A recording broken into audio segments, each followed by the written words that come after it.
vous êtes plutôt reconnaissance d'un État palestinien, mais plus tard, avec une autorité palestinienne renouvelée sans le Hamas, ou vous êtes plutôt pas d'État palestinien du tout?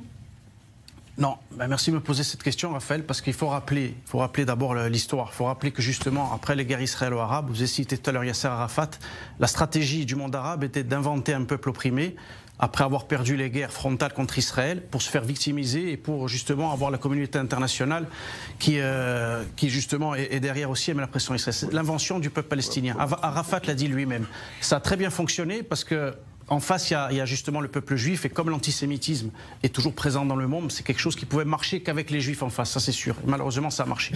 Maintenant, par rapport à ce qui a été dit d'Yves Deray à Paris, Yves Deray, il oublie une chose.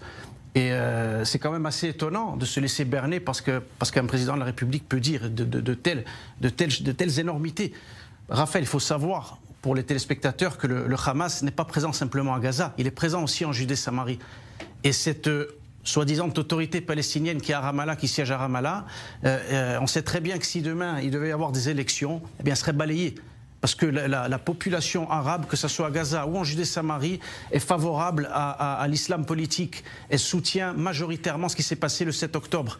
Donc Emmanuel Macron, c'est très bien. C'est ça que moi je me dis de manière insidieuse, finalement, cette personne-là veut faire détruire Israël. Parce que Emmanuel Macron, on va pas me faire croire qu'il ne sait pas que la rue arabe est favorable à Gaza et en Judée-Samarie à l'islam politique. Il le sait très bien.